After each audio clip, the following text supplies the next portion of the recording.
paso, ubi, paso, ubi, choque, meri, choque, choque, temeri, basore, temore, anarasti, baso, anarati,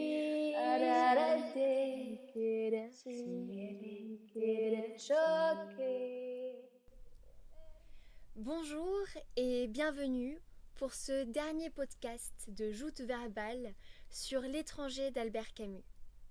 Créé dans le cadre d'une adaptation théâtrale, ce podcast permet aux acteurs du projet de l'Artus d'approfondir les thématiques du roman L'étranger d'Albert Camus afin de mieux comprendre l'œuvre et donc de pouvoir mieux l'interpréter.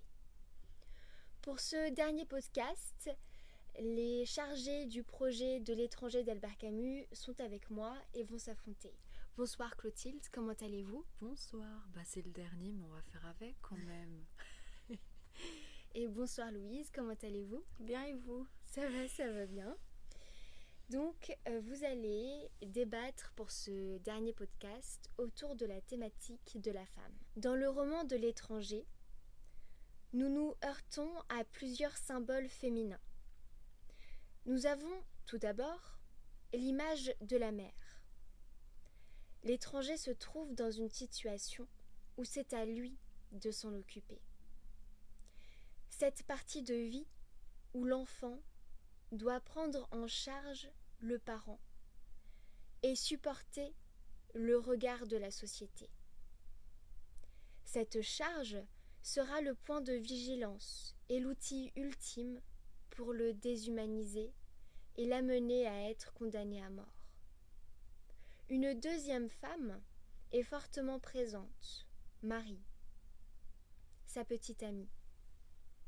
L'étranger partage son quotidien et se laisse bercer par sa compagne, comme une opposition avec la demande sociétale faite envers sa mère. Marie l'accompagne du début jusqu'à la fin, comme il a tenté d'accompagner sa mère, du début jusqu'à la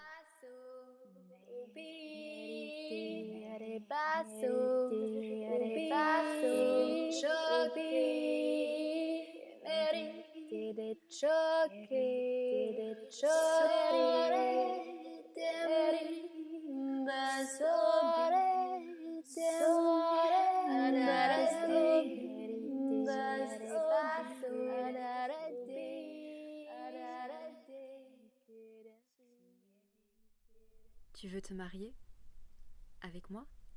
Ça m'est égal. On peut le faire si tu veux. Est-ce que tu m'aimes ? Cela ne signifie rien pour moi. Mais je ne t'aime sans doute pas. Pourquoi m'épouser alors ?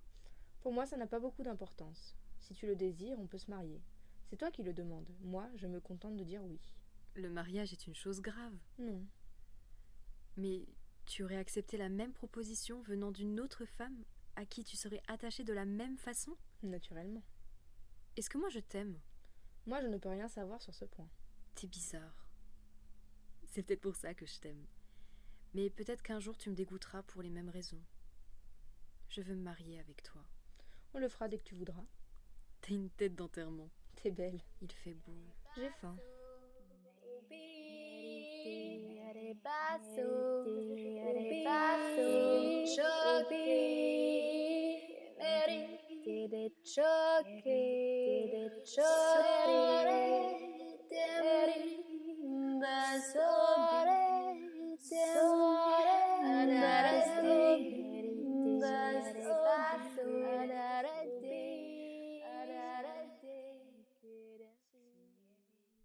Avant de commencer le vrai débat sur la thématique des femmes, je vous propose de commencer par une partie introductive et ludique en piochant une question drôle. Louise, à vous l'honneur. Alors, après un rencard, attendre d'envoyer un message ou le faire tout de suite en rentrant. Oh purée, pourquoi ça ? Alors, pour le coup, je suis un très mauvais exemple parce que j'ai eu très peu de rencarts. Qu'est-ce que je devrais dire? Donc la conversation va être super fun. Alors attends, répète la question quand même. Est-ce que tu envoies un message tout de suite ou est-ce que tu attends? Moi, le temps de paniquer déjà, d'écrire le message 30 fois, de me décider est-ce que je l'envoie ou pas et de finir par le faire dans un coup de folie, il s'est passé peut-être quand même 20-30 minutes. Mais c'est assez rapide. Hein. En vrai, je dirais ça dépend. Parce que le peu de fois où j'ai eu des rencarts, des fois j'ai renvoyé des messages. J'ai déjà envoyé des messages directs en vrai. Donc c'est juste parce que t'es encore dans le feu de l'action. Ça, je pense. Mais ça dépend clairement après le type de date aussi. Ouais. Donc par exemple, si le mec t'a pas intéressé, oui, là t'envoies un message. Désolée. Comment dire? Et là tu cherches une excuse. Mais c'est vrai que si. Après, tu peux vouloir te laisser désirer et attendre pour voir aussi si lui va venir. Parce que si ça arrive tout de suite, c'est trop simple. Un peu. Mais en vrai, c'est compliqué. Parce qu'après, si tu renvoies un message tout de suite, tu peux jouer un peu avec. Ouais, ou bien tu pars sur une interrogation. Comme ça, c'est lui qui t'envoie un message pour dire j'ai pas compris ce que t'as dit en partant. En vrai, c'est compliqué parce que ça dépend des techniques aussi. Ça dépend de tellement de paramètres, du C'est date, vrai. de la personne, de comment vous vous quittez. Bisous, pas bisous. Est-ce que t'as dormi avec la personne et tu Par pars au contre, matin? Tu vois tellement qu'on est dans le théorique parce qu'il y en a, à mon avis, ils ont Zéro pratique par je pense ici. Il y aurait des personnes, ils auraient dit bah oui, comme ça, bien sûr. Mais en même temps, si t'envoies un message tout de suite, ça fait tellement la personne assurée qui sait ce qu'elle veut. Est-ce que c'est le premier encart, c'est une personne que t'as jamais vue, tu l'as rencontrée sur Tinder, ou est-ce que c'est un pote avec qui t'essayes de passer un pas? Parce que si c'est un pote, tu peux lui envoyer un message en mode genre c'était trop chelou. Non, on reste amis. Je sais pas. Mais ouais, mais ah oui, là je suis en train de me dire, on part dans tellement de paramètres.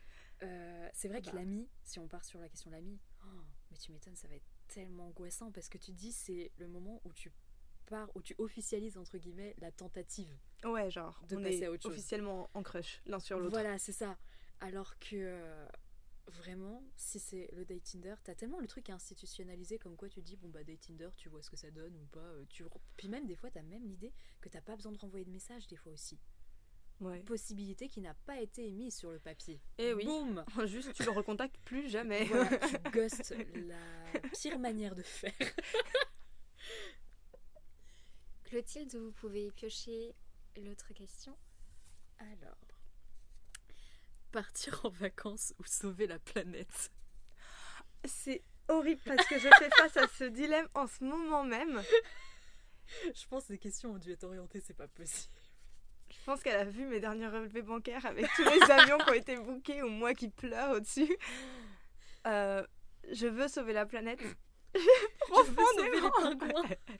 Mais mes amis me culpabilisent pour qu'on parte ensemble. J'espère qu'ils n'écouteront pas ce podcast.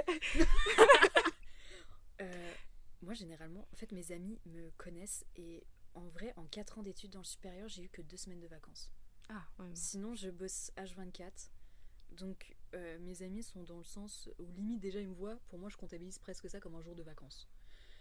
Mais en même temps, En soi, tu sauves pas la planète, c'est parce que tu travailles. je fournis le capitalisme à ma manière. Donc tu Mais pire. attends, en vrai, en même temps. Après, tu peux partir en voyage de manière écologique. T'es pas obligé de prendre plein d'avions, par exemple. Parce que tu vois, si tu mets tous les climato-sceptiques là, au pire, si la planète finit, je peux kiffer à un moment donné. Je peux partir en Autant vacances. mourir à Ibiza, hein, qu'est-ce que Voilà, tu veux. autant bien mourir. Oh, purée. Non, moi je sais que quand on essaye d'organiser des vacances, je suis toujours la meuf chiante qui est en mode on peut pas essayer de voir s'il y a un Flixbus qui va là où on veut aller, genre un Flixbus qui va jusqu'en Grèce, il y en a pour 3 jours et demi, mais au moins on n'a pas pris un avion. Du coup évidemment tout le monde dit non, et soit je finis par accepter, soit on n'organise pas les vacances, parce que ça aussi on est très fort pour dire ce serait trop cool qu'on parte en vacances. Personne ne fait rien, et au final on ne part Ça, pas en c'est moi vacances. qui organise, je suis la personne qui au final prend le truc en main. Donc, Bah, du coup, si c'est moi qui prends le truc en main, je prends toutes les solutions qui sont à peu près éco-friendly, Ouais. mais chiantes pour tout le monde. Si c'est les autres qui organisent, bah, c'est plus compliqué parce qu'il faut que soit je me déculpabilise, soit j'y vais pas. Et du coup, dans tous les cas, c'est chiant. Parce ouais, que donc toi, t'as vraiment la mentalité vraiment éco-friendly et tout à fond. Bah oui, mais là par exemple, j'ai une amie qui est aux États-Unis, donc j'ai prévu d'aller la voir. À côté de ça, on a prévu de faire un petit voyage aussi à l'intérieur des États-Unis. Et là-bas, prendre l'avion, pour eux, c'est plus normal que prendre la voiture. Ok, d'accord. Donc déjà, je vais prendre quelques avions en 2 semaines. Ouais. Et en rentrant, mes amis voulaient qu'on parte au Maroc et reprendre des avions. Et donc là, je suis un peu en mode... C'est le dilemme corner. Ah là, c'est compliqué, quoi. Donc c'est pour ça que je suis un très mauvais exemple sur les mois à venir. On peut passer au vrai débat. Louise, vous pouvez piocher une question. Et la question est, le meurtre commis par l'étranger est-il lié à sa mère ? Quelle bonne ambiance. Alors, Quand on y pense, oui. Parce que avant le meurtre, quand il y a le soleil qui frappe les yeux de l'étranger, il pense à sa mère et au soleil brûlant qu'il y a eu pendant l'enterrement. moi je comprends pas du tout cette question. Je comprends pas le rapport du tout entre la mère et le meurtre. Donc j'attends que tu m'expliques. Pour moi, ça n'a pas du tout de rapport. En vrai, je pense que c'est plus un souvenir en soi, dans le sens où t'as le soleil éblouissant lors de l'enterrement. Des fois, t'as des choses qui te marquent totalement idiotes. Je sais pas si t'es déjà arrivé des trucs comme ça. Par exemple, moi c'est totalement idiot, mais par exemple, quand des membres de ma famille sont morts, je me rappelle, par exemple, quand il y a eu un appel, ce que je mangeais. Ouais. C'est très... Glauque déjà. Ouais, c'est chelou, mais c'est des souvenirs qui m'ont marqué où je sais des éléments. Donc, Oui, ça, mais c'est quand oui, tu c'est le mangeras des soleil. haricots après, tu vas pas soudainement vouloir défoncer la gueule de ton voisin. Ouais, c'est vrai que... J'avais pas vu sous cet angle. Parce que là, c'est quand même... Enfin, du soleil, il y en a souvent, donc c'est dangereux, quoi. C'est vrai qu'en Algérie, je pense que c'est plus ensoleillé que chez nous. Mais après, t'as le souvenir et t'as la question peut-être de psychologie qui entre en compte. Et la perte de contrôle, en quelque sorte. Comme... Après, j'aurais bien dit un mirage, mais en soi, je crois qu'il voit quand même Enfin, qu'il voit... Non, il voit plus justement... Il est un peu aveuglé par la Parce que je crois qu'il y a sueur, l'idée du glaive en plus, il y a un truc comme ça, je crois. Où lui, il croit voir un glaive en même temps avec les rayons. Donc il est totalement dans un délire en vrai. Et quand il pense, si tu replaces dans le contexte actuel, est-ce que tu n'aurais pas un suivi psychologique en même temps en disant est-ce que vous avez pas fait une... Bah déjà, vu comment il fait preuve d'insensibilité quand il apprend la mort de sa mère, soit c'est de l'insensibilité, soit c'est un état de choc, mais qu'il a absolument pas compris, l'un ou l'autre, mais vraiment un suivi psychologique, oui peut-être, parce qu'il a une réaction tellement particulière, tellement propre à lui, que c'est étrange. Et après, sur le moment où il commet le meurtre, il y a cette histoire aussi de il fait chaud, ça me tape sur la tête, je suis aveuglée par la transpiration qui me tombe dans les yeux, toutes ces choses-là. Est-ce qu'il serait pas plutôt en train de subir une hyper grosse insolation? Est-ce qu'il a un chapeau? Ils ne le disent pas dans la scène. Il n'a pas écouté les conseils de sa mère. Et donc, au final, un peu sa faute. Elle aurait dû lui dire de mettre un chapeau. Non, je veux dire... Comment retourner la situation, tu sais. Clotilde, vous pouvez piocher une autre question. Est-ce que l'étranger est amoureux de Marie? Alors là encore, je vais dire non. L'extrait en plus qu'on a pu lire le prouve bien. J'ai la chance d'avoir le bon extrait parce que clairement il le dit qu'il ne croit pas l'aimer. Et il est hyper détaché de toute relation. Pour lui, le mariage n'a pas d'importance. Tu vois, je vais tenter d'être l'avocat du diable quand même si je suis pas trop... Enfin, que je suis un peu de ton avis. Mais au fond, est-ce que ce serait pas un moderne avant l'heure? Et j'essaye d'utiliser cette pas qui carte. t'a rencontré dans la vie, mais Bon, c'est pas ouf. Hein. Après, c'est un red flag, hein, faut pas se mentir, on le sent venir. Mais dans le sens moderne, dans la pensée par exemple du mariage et que tu restes des fois pour tenter. Parce qu'après, ouais, c'est vraiment c'est avocat du diable, mais vraiment 2.0. Hein. Mais dans le sens où déjà, à l'époque, tu rencontres quelqu'un, limite tu peux te marier, t'as déjà fondé ta vie avec, t'as l'idée là.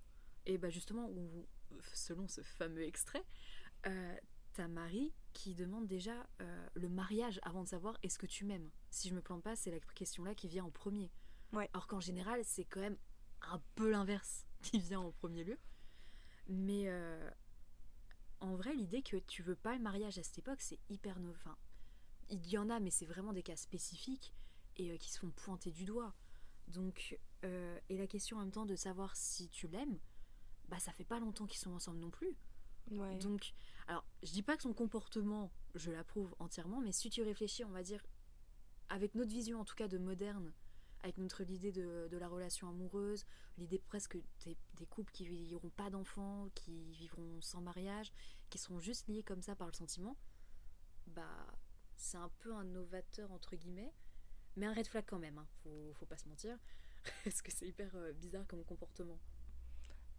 Ouais, je sais pas, c'est possible dans un sens, mais en même temps, j'ai l'impression que elle se donne quand même beaucoup plus dans la relation. Ça c'est certain. Louise, vous pouvez piocher une dernière question. Marie remplace-t-elle la mère de l'étranger? Des fois, quand tu regardes les mecs, t'as souvent l'impression que quand ils sortent avec une femme, ils sortent avec leur mère. C'est la Qu'elle leur conversation. fasse tout. J'ai eu cette conversation avec une amie C'est vrai. il y a pas longtemps. Mais t'as l'impression qu'il faut que tu leur fasses tout. Vraiment. Sauf que bon, bah, ils couchent pas avec leur mère, quoi. C'est la seule différence. Ouais.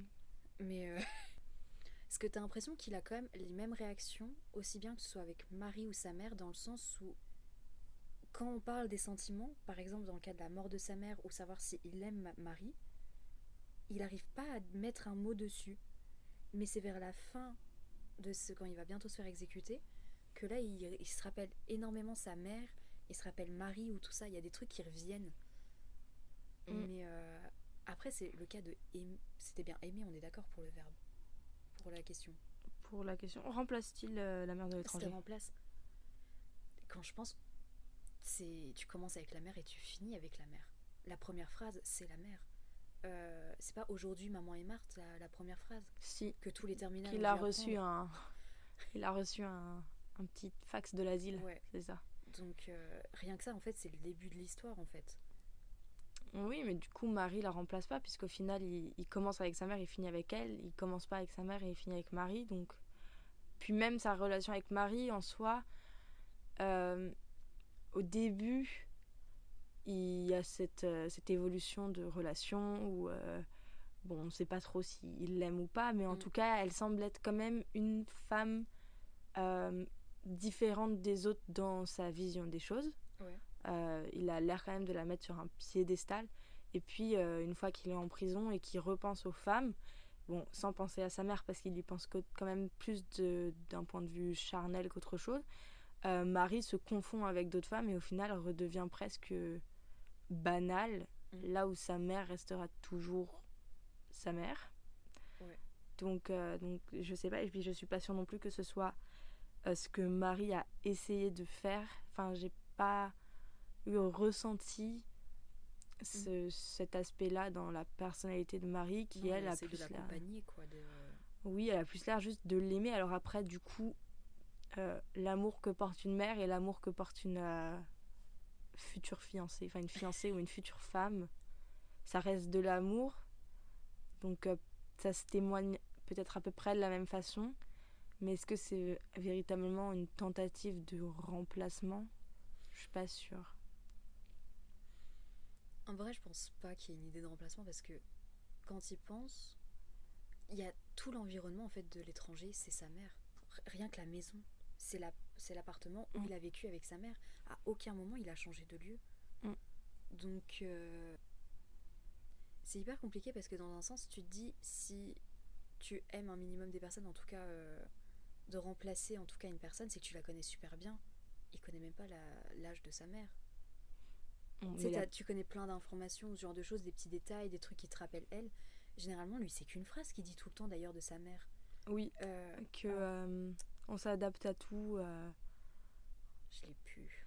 C'est quelque chose sur le fait d'être capable de s'adapter à toutes les situations, que ce soit dans la prison, s'adapter à la taille de la pièce. T'as une bonne mémoire, bravo. J'ai beaucoup lu le texte, c'est pour ça peut-être aussi. Oupsie, j'ai pas fait mon taf. Mais la question de remplacer, en vrai, est hyper délicate. Après, dans un sens, pour revenir sur ce que tu disais et aller au contraire de ce que je disais, comme Marie, elle entre dans l'espace où vivait sa mère aussi, elle prend la place de la femme de la maison. Oui, bien vu. Donc, comme lui, il vit dans le même espace que que là où il vivait avec sa mère. Je suis pas sûre de la construction de ma phrase. Elle était bonne. Parfait. Du coup, en y intégrant une nouvelle femme, on peut y voir un remplacement. Même s'il n'a pas l'air d'avoir besoin d'une femme pour vivre, enfin, il se débrouille plus ou moins tout seul, même s'il finit pas bien. Visiblement, la présence d'une femme l'aide pas à s'en sortir dans la vie, quoi. Bah, puis c'est même pas un appui, en tout cas, tu sais, parce que dans la prison, il y a la discussion avec la question des femmes qui est le problème. C'est qu'il dit tous les autres, c'est les femmes le problème. Lui, il y a juste un moment donné où il y a la vision, mais les femmes, c'est devient juste un corps. En fait, c'est que le désir physique qui fait qu'il y a une différence. Donc, je sais pas trop si elle la remplace. J'aurais quand même tendance à dire que non. je pense que je partirai sur ton avis. Parce que tu as une bonne mémoire, donc je te fais confiance. Pour terminer, une question un peu théorique, plus large, sur l'étranger d'Albert Camus. Pour ce personnage principal, qu'est-ce qui compte vraiment? Qu'est-ce qui a de l'importance dans la vie? Qu'est-ce qu'il y a d'important dans la vie de Meursault, en fait? Ouais. Oh la vache. Pourquoi est-ce qu'il se lève tous les matins? Je crois que même lui, il sait pas. En vrai, je pense que oui. Je pense que ce qui a de l'importance pour lui dans la vie, c'est de suivre le rythme. Juste de voir où ça le mène. Il va au travail, il n'a pas l'air d'aimer son travail, mais il y va parce que c'est ce qu'on attend de lui. Il est un ami fidèle par rapport à Raymond. Il ne questionne pas vraiment les choix moraux que peut avoir Raymond par rapport à sa concubine, on va dire. Même si je ne suis pas sûre que ce soit le bon terme pour définir cette relation. On va dire que ça va être Sa victime. Ouais, c'est vrai que plus victime pour le coup. Mais du coup, il questionne pas ses choix, il accepte d'être son ami et donc il fait ce qu'il doit faire selon un diktat il suit les règles de sa mère, en fait, de s'adapter à tout. Donc, mais après, tu me diras, l'adaptation, c'est que tu peux quand même avoir un jugement. Ouais, il a peu de... Enfin, il semble pas être vraiment critique par rapport à... Enfin, il donne son avis quand par exemple Raymond lui explique la manière qu'il a choisi de punir cette femme. L'étranger lui répond que effectivement de cette manière il a l'impression qu'elle sera punie, donc quelque part il est conscient de ce qui l'entoure et il a une réflexion, mais elle est quand même assez basique. Mais je suis en train de me dire des fois, qu'est-ce que tu vois la réponse, parce qu'elle paraît pas totalement choquante, mais est-ce que c'est pas un moyen pour lui de couper court à la conversation, de donner raison à la personne, comme ça il peut retourner dans ses pensées? Parce que quand on y pense, dans la majeure partie du roman, tu es dans les pensées, t'as tellement peu de dialogue. Et c'est principalement ses pensées, ou quand il est avec l'aumônier, je crois que c'est le moment où il fait une crise qui dit qu'il veut se retrouver avec lui-même. Donc l'idée que sa vie, il le passe avec lui seul, et c'est des autres qui viennent dans son intimité involontairement, qui restent qui entrent dans son cercle et qui le côtoient, qui le... Oui, puis ça irait dans le sens du coup de ce que dit la mère, qui au final, dans un sens, on peut s'adapter à tout, peut-être tant qu'on est avec soi-même. Il s'adapte à l'espace parce que il est avec... d'autres personnes. Oui, mais même si l'espace est petit, tant qu'il a toujours un moyen de réfléchir, il s'adaptera à ce ce que la vie lui met entre les mains, peut-être, quelque part. Ouais. Alors, est-ce que c'est ça qui le motive de se lever au petit matin? C'est en fait peut-être juste d'être vivant et d'être un être, parce qu'à sa naissance, on a dit que ça allait être un être vivant et c'est tout, et qu'il devait faire son chemin comme tout le monde. C'est-à-dire naître, vivre ou mourir. Oui, et pour revenir à ce que je disais dans le précédent podcast, du coup... Petit rappel.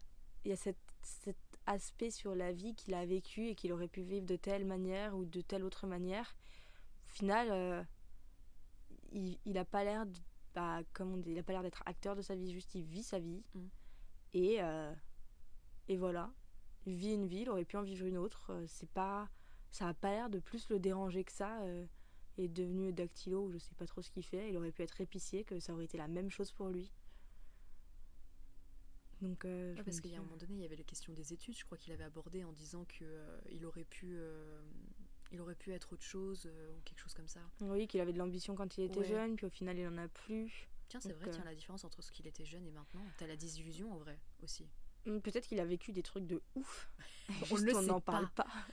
Il Ça a- expliquerait peut-être pourquoi est-ce qu'il a tué ces gens. Le soleil n'avait Sacré- rien à voir avec sa mère. Sacré Camus. Il a des PTSD. Merci Clotilde, merci Louise. C'était le dernier podcast. Et vous pouvez retrouver la pièce au Cube Noir du 3 au 10 mai à Strasbourg. Venez nombreux.